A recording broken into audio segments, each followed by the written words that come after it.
am KB with Nerdophiles. How are you both? Hi. Fantastic. How are you? Oh Yeah. my goodness. I'm doing well. I'm doing well. Okay. Like you guys have taken me on a journey. I've seen the first half of season one. And every single episode, I'm like, oh my gosh, every single episode. So I want to start with you first, Saoirse. So from the episodes I've seen, Misha is so loyal. I mean, to her own detriment to Pampania, and Pampania just runs all over her. So does Misha kind of find her own agency as the series continues? And does that have to do anything with her kind of developing this friendship with the real Philomena, empowering her to do so? I think it's definitely a nice moment to find her at that we get to see that early on in the series. She's going through quite a lot of grief as well after episode one. So it's nice for her to sort of find some humane connection outside of Pampinea that isn't so toxic or taking so much from her, as much as she finds so much joy in pleasing Pampinea. And there is joy to be had as well, and that as toxic as it can get, she really enjoys it. But I think what's interesting about the character is that she's never posed that question to herself. I don't think that she starts off in this series, or that she ever really asks herself that question of finding independence and finding agency within herself. It's not her desire. It's interesting. I like that you said joy because it does seem like she genuinely does enjoy doing these things for Pampania. Like she is always kind of like, oh, it's so thrilled to see you happy. And yet, on the converse side, Pampania is just kind of like, okay, like, sure. Yeah. So, and for you, Zasha, so, Pompania is borderline delusional almost kind of with the idea that she's carrying Leonardo's child and that like he's the great love of her life. Cause it's like, girl, you never even met him. Like, never in your wildest dreams.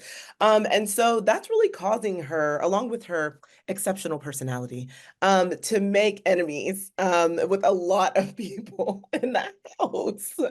So, what do you find like creatively? What was kind of the hardest part of portraying Pampania? Because, I think from what I've seen thus far, there's not a lot of empathy that the audience will have with her. So, how did you just kind of find the balance of like crafting her while keeping all of these enemies at bay on screen? I think it was just about uh trying to play her without any judgment. I think Mm, the reason that she is the way she is because she's hurting so desperately. Like she is her own worst enemy. Like she lives in the prison of her own mind where she feels like she is not good enough. Nobody loves her. I mean, it's one of the reasons I think her dependence on Misia is so great because I think she's really the only constant that exists in her life. She's granted it is she's essentially forcing her to be there, but I do think that Misia genuinely loves Pampanea, and I think it's probably the only time she's ever felt true love. mm, And I think in her hunt to find a partner who loves her, she inadvertently pushes everybody away because she is so insufferable. But someone who is that horrible to be around doesn't, I don't think that she's doing it intentionally, and I don't think that she thinks that she's that insufferable. And so I tried to just approach playing her, yeah, from a place of no judgment and compassion of like, why is she behaving this way? It's not from a place of malice, it's from a place of deep, deep, deep insecurity. I like that you said that, like, they're kind of the true love story for her. Like, even if she does not, always kind of express that with her or show it to her, that she definitely still has love for her. I like that you said it that way because most people won't think about it in that way, but it's true. I mean, she is deeply hurting. Her age is looming over her head every 5 minutes. She's like, I am unwed, which in her mind means she's unloved, but that's not the case at all. So, wow, thank you for that. And just thank you so much for taking the time to chat with Nerdophiles. Really, really appreciate it. Thank you. You guys have a good day. Hi, so I am KB with Nerdophiles. How are you both? Hey KB, Hi, how are great. you? How I are love your you? headband. And I'll have a Doing bold well. lip. Thank you so much. I appreciate it. Okay, I have to start with you, Kathleen, because we go on a wild ride from the episodes that I've seen thus far. How many So have for you seen? Just out of curiosity. I've seen half. I've seen Okay. 4. Oh wow, yeah. You're about to, yeah. Okay, cool. So, what was the most creatively challenging episode for you to craft? And what character did you kind of end up finding yourself drawn to the most by series end? I mean, other than Cerisco, obviously. We'll pick someone else. Oh man, creatively challenging. To me, it's always the finale. I went through quite a creative journey with that episode, just because it's always obviously it's the furthest one that's the furthest away from the writer's room. So our writer's room wrapped in August of 2022, and then we moved to Italy in November of that year and started pre-production. We started shooting in January. And there's a lot to be said for writing and shooting concurrently. It's I think the way to do things sometimes, because when you have all that space, you don't get a chance to catch up to yourself until you're really in it. But the blessing in that is that writing the finale really felt like I had everyone's strengths in mind. I knew exactly kind of where the performances were all landing and where the characters, because obviously you craft the characters with the actors as you go along. So I had the blessing of all of the sort of wisdom and participation of the actors. But it was, you want to land it. You got to land the plane. It's the biggest, I think it's the biggest part of the job. And then, the character that I relate to the most, it's a good question. There's elements of everybody. There's something about Luciska's sort of darkness and sort of she's almost got like a little bit of a psychopath streak, and I wouldn't say that I have that, but I found it a really interesting thing to write to.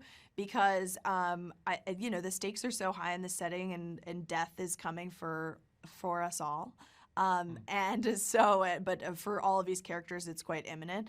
And so I think I had fun kind of exploring what it would be like to really just look out for yourself, because that's not something that we really do a lot. I like that you said it that way, because a psychopathic streak is it. I mean, she does start off with attempted murder, so it is a little yeah, right. And then completes. Right. Yeah, so right. she does a lot. She's a big she's got a body count. Ooh, wow. Yeah. In more ways than one, I Yes, think. exactly. So for you, Tony, Cerisco, I actually really, really like Cerisco, but I have to know, are his motivations to get Papania out strictly due to kind of a broken heart?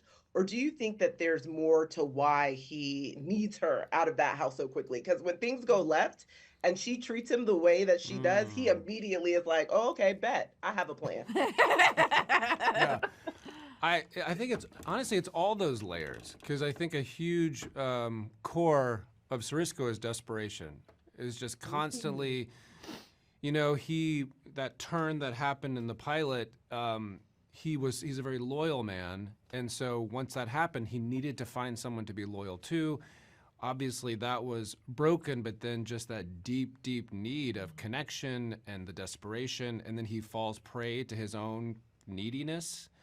So it kind of and then realizes it, and then runs the opposite direction, and then finds somebody else to attach to. So there's a real codependent theme that's happening. I think there's a real codependent theme on most of my work. Huh. That's weird. That's weird. Well, no reason to look into that further. No. Right. We don't need to unpack that at all. Don't worry about it. Therapists are salivating. Just keep it with the character. Once you keep the character, then you can remove that out of your life. Yeah. Well, yes, thank you so much for taking the time to chat with Nerdophiles. I can't wait for audiences to see this, because truly, I've been on a journey. I've been on a ride, and I've been dying laughing the entire time. Oh, that's and good. oh my God, you're only at episode 4. I know, Hold which on is why to your I'm hat. Hold on I to know. that I'm like, cute I need to headband. go. I Yeah. need to watch more, Oh, like I right like the now. nails too. The nails are I know, great. she's got great stuff. Oh, thank you so Great much. I style. really appreciate it. So yes, I can't wait for everyone to see it. So Thank just thank you Aw. so much for taking time to chat with Nerdophiles. Thank Absolutely. you. Thank Nice you. to meet you. Nice to meet you guys too. Have a good day. You Thank too. Hi, I'm KB with Nerdophiles. How are you both? Good, thanks. How are you?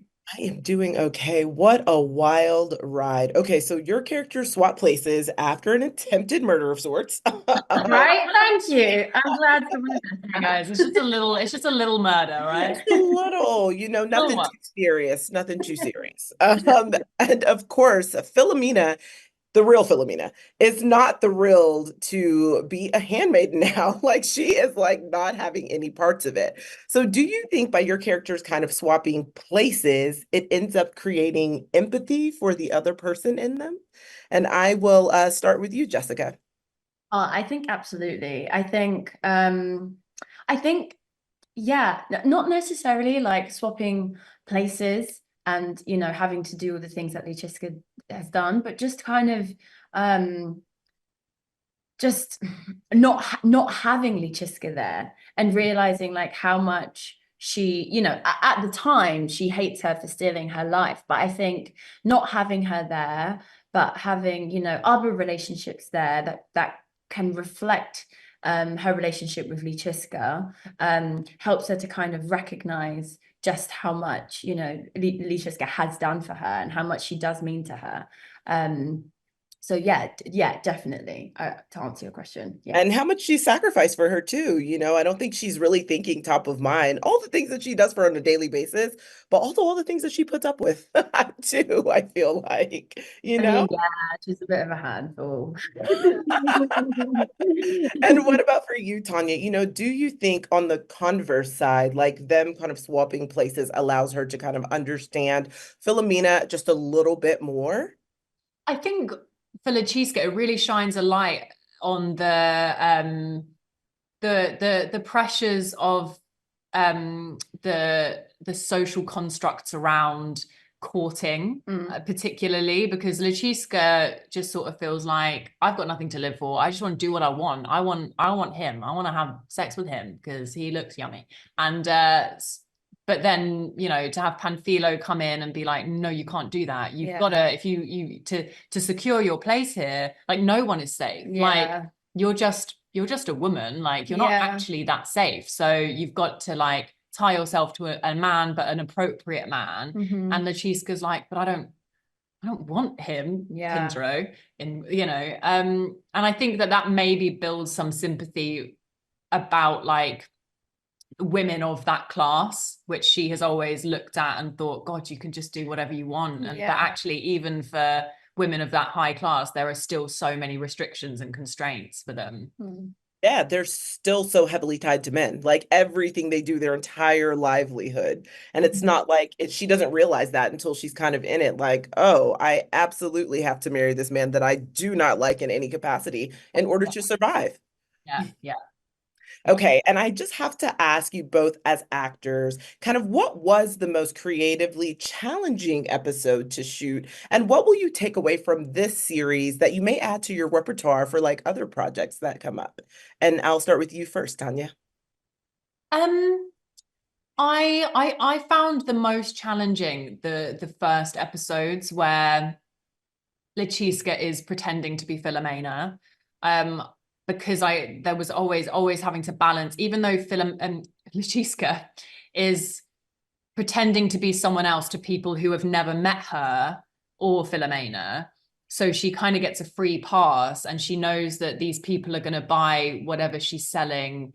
She doesn't have to actually imitate someone because they don't know, they totally believe that she is who she's saying she is, because why wouldn't they? Like she's wearing the clothes, of course she's a lady.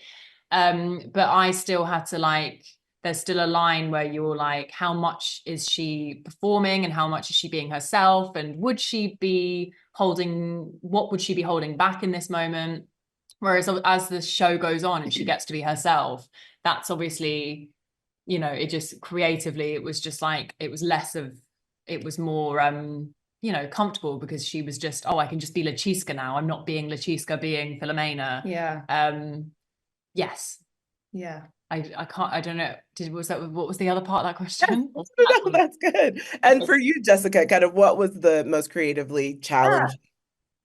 I think similarly, also the beginning, which which which I was just thinking about, like, why would it have been the beginning? Because that's when Philomena was herself.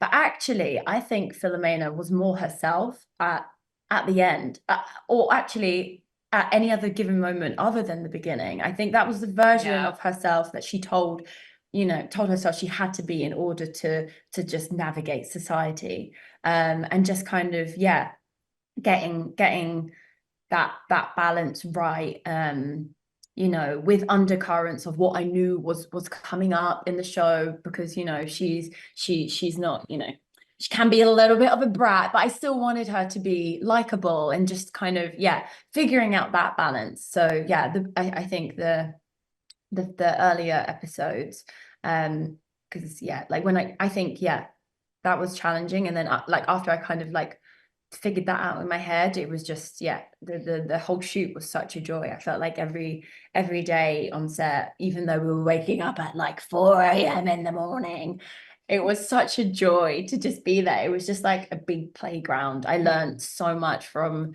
just watching everyone. And sorry, I feel like I'm talking too much. Oh, no, that's amazing. Listen, I can't wait for audiences to see it. And just thank you both for taking time to chat with Nerdophiles. Really appreciate it. Thanks so Thanks for much. having us. Thank you. Have a good day. You too. Bye. Bye.